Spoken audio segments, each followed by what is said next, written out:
The most efficient organizations run smoothly because of intentionality. At some point, the executive team created systems to streamline the workflow, keeping individuals accountable and reducing confusion when problems arise. No organization accidentally became efficient. Let me repeat. No organization accidentally became efficient. Systems also work as culture guards, protecting the vision that we work so hard to create. On this episode, we're sitting down with the CEO of a CPA firm who, in the height of tax season, heavily relies upon systems to safeguard their team from unnecessary frustrations. Let's get to the podcast.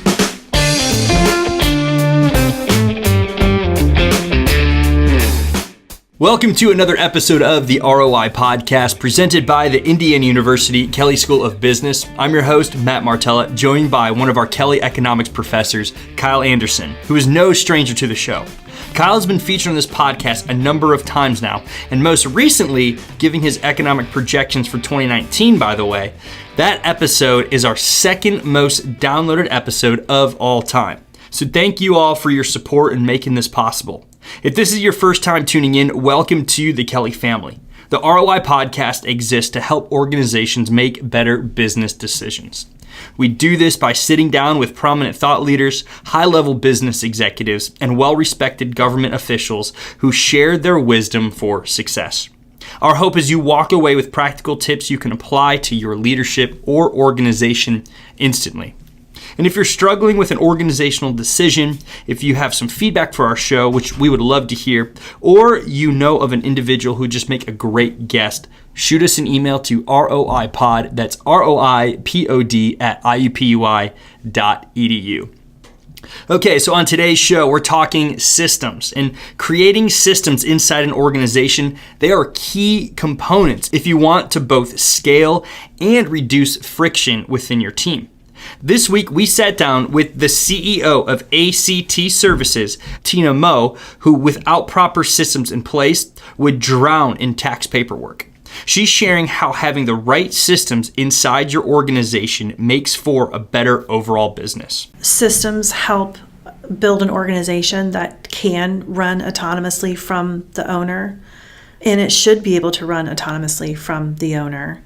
I think it allows you to scale and grow, of course, improves accuracy, improves the client experience. And, I think it really reduces anxiety, as a business owner, if you've got a clear, defined process. Our job as a manager and a leader is to raise up new leaders with the goal that we are always replacing ourselves.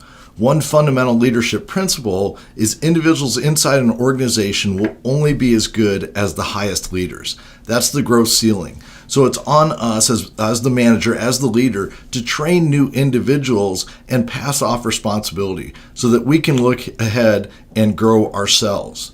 And one of the best ways to ensure successful training is by creating systems. And you make great points, Kyle, and it's important to understand why systems are so important to an organization. One key point to understand is that systems protect your organization from those frustrating clients, the ones that are draining time and resources for very little return. And that saves you both time and lost money. I think when you sit down and look at your open receivables of money that people owe you and the aging of it, that's a start. You look at all this money that, you've earned, but people are not able or willing to pay you for, and you start realizing, I've got to do something different here. I'm making invoices, not money, and I can't pay the bills on that. My firm manager and I, every other week, will remove ourselves from the office, and we'll go sit in our Carmel office and have a strategic session for about 4 hours. And one of those sessions, I asked the question, what are our friction points? What are the rubs here that really make life difficult? And what can we do to resolve those?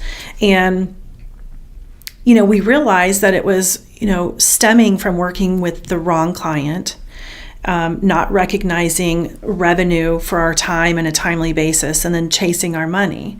Well, that all starts with working with the right kind of client. So we hired a marketing company to really kind of go through an identity crisis, and we had to figure out who we were, who we wanted to serve, and how we were going to go about that. Well, when we do work for a client, we do things 110%. And what I found is that there are certain clients at certain, chapters in their lives that they either don't understand the value of what we bring to the table, or are not willing to or able to afford our fees for that level of service. And I just clearly define that with a new prospect, how we work with our clients, what services we offer. And I'm clear about what our fee structure looks like. So oftentimes a client can basically arrive at the conclusion themselves that they're not a fit. We all have difficult clients, employees, and colleagues who can drain our time. Tina makes a great point. Her wake-up call here came through a pile of open receivables, clients who still owed her money for her company's service. Nothing is more important to a small business than collecting receivables, so she had to find the right employees and the right systems to fix this. Another great thing about systems is systems keep team confusion down to a minimum. There's only one owner here, and I think there's a benefit to that, in that, sometimes some of my colleagues who have multiple partners, they like things done a little differently, and I think that creates some frustration and some confusion for staff. We don't have that here. I have a small staff. There's just 13 of us. So when we sit down and conceptualize a process, we often do it together or in teams and roll that out and clearly define them. So they're the ones that are actually working in these processes. So together we just conceptualize it until we feel like it's right, and then we revisit it often. Once a year, we take everyone off-site for an all-day long training retreat as a team, and we cross-train one another. So everyone here is responsible for training the staff on whatever area sort of they oversee or that they excel in. How many times have we had individuals ask us the same questions over and over? Or it seems like we feel like we're communicating with our team in a clear and concise way, yet we're spending most of our time clarifying our vision. Having the systems that Tina talks about keep us, the leaders, in check to make sure we deliver our vision in a way that makes the most sense for our team. And another reason why organizations need proper systems in place is these systems even free your time, the most valuable resource as a leader, so you can focus on growing your organization. It definitely has alleviated some of my time from being in the trenches and day-to-day operations, and allows me to be more strategic with the company. It's been a game changer, actually. I don't, I removed myself from productivity years ago just simply so I could work on strategies for the company and really kind of identify, where we needed work. I'm constantly scanning every facet of the business and asking myself and my manager, what are we doing that works? What are we doing that doesn't work? Well, I'm asking the staff the same questions, and then setting about creating a plan to resolve those friction points in our practice. But it's, the systems have allowed, yes, our staff to work more autonomously from oversight. I mean, there's still oversight, but and so it does allow my manager and I to be strategic. So one thing we hear about systems is that it can really create a lot of time for leaders to look outside of the organization or be more strategic. And what could be more important to a manager than extra time as being the most valuable resource we can possibly have? So one thing you want to look at is, how do we map out the systems? What process do you go through to explicitly take the things that you do within an organization and think strategically about how you do them? A lot of time you may have processes in place, but you don't know what they are. You never kind of sit down and think about those examples. And I think that's a great place to start. And I want to kind of get into, how do we start creating systems if we're a brand new company that don't exist, or how do we look at systems that may have been there, but they're just not efficient? So let's answer that question, how to create systems inside your organization. The first thing, it starts with identifying the pain points inside your company. Ask yourself, and even ask your team, where are the bottlenecks in trying to get a process from point A to point B? What confusion exists in how we get our jobs done? As a manager, when you're speaking and trying to cast vision, are there areas where people are lost or confused? All the services that we offer are mapped out and flow charted so that our staff knows where things go, kind of borrowing from lean manufacturing. I think creating efficiencies and consistency reduces the error rate and the stress of the staff because they're not trying to conceptualize a process as they go. Another way of building systems into your organization is to try to design the ideal. Think about what would happen if everything were working perfectly, if all the paperwork flowed smoothly and without any problems. What would that process look like?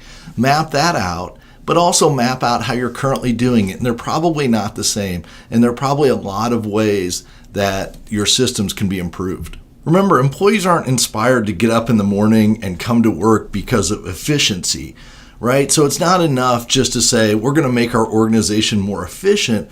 What you have to show is how this can make your employees' jobs easier or contributes to the mission of the organization. And then you'll really get employees to buy into the system change. So once we recognize where systems need to exist inside our organization through asking some of these questions, the next step is to create step-by-step procedures that bring solutions to our organizational pitfalls. Well, for instance, you saw I've got an entire wall back here in my office with Post-it notes and ribbon. It's not pretty, but it's effective. But we literally sat together as a team. We pulled up chairs and sat in front of it while we slapped Post-it notes on the wall and walked through each step.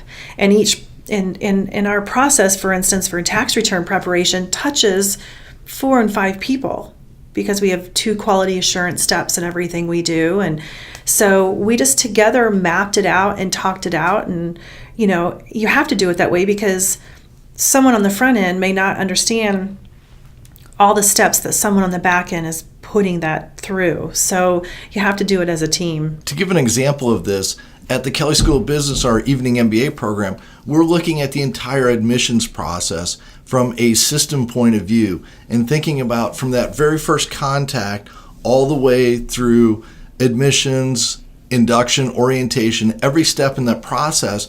How can we map that out, make it more efficient, happen more quickly with less resources, but also create a better experience for the incoming students? Every question we should ask is, how can we change the system to positively impact our employees, help them to get the job done better, and positively impact our customers? And if you go with those 2 goals in mind, you're likely to be successful. And so now once we have identified some bottlenecks and we worked with our team to create some step-by-step measures to help enforce some systems, here's where things get really tough. Now it's up to us to actually follow those systems the way we designed them. We have implemented several, safety nets. Every tax return that comes in our front door is what we call routed into one of our tax professionals along with a checklist. That professional has to go through that checklist to make sure that they've put that tax return through all of the considerations that they need to. When you've got a tax professional that is working 50 and 55 hours a week and they're doing dozens of returns a week, they get tired. So you need something for them to fall back on to make sure that they're considering all the things that they should be. In addition to that, we have 2 quality assurance steps in everything we do. When a preparer completes a return, it goes to one of 2 people who are CPAs that look at those returns to make sure they're applying the tax law appropriately. Once that's completed, it goes to another group who then looks at every single source document that we've been provided, makes sure that names are spelled correctly, addresses are correct, all those things, all the T's are crossed and all the I's are dotted. So having those things in place have really increased our level of accuracy, and I sleep better at night. As a boss or a leader, we're now charged to defend these systems we put in place. If we don't lead by example, we cannot expect our teams to follow. Remember, systems are not meant to bog people down. If done correctly, they act as safeguards, confusion blockers, and keep our organization marching in the same direction. Finally, once we start setting the example as a leader of how to follow these systems, We simply repeat these steps so that we can constantly improve our practice. Because it's important to note here that these systems may not work right away, and that's okay. We just keep repeating the process, find the bottlenecks, find the confusion, create new step-by-step measures with our teams, and then keep the process going. Implement them and keep trying. Every leader has an obligation to become a lifelong learner. So please, if you're interested in these topics, pursue more and learn about it. It can have a great impact on your organization. If you're interested in learning more about creating systems and creating change within your organization, I recommend a couple of books. One of my favorite books is Switch by Chip and Dan Heath. It's a great book on how to create change in your own life, within your organization, or within the broader culture. Another great read is the Checklist Manifesto, How to Get Things Right by Atul Gawande.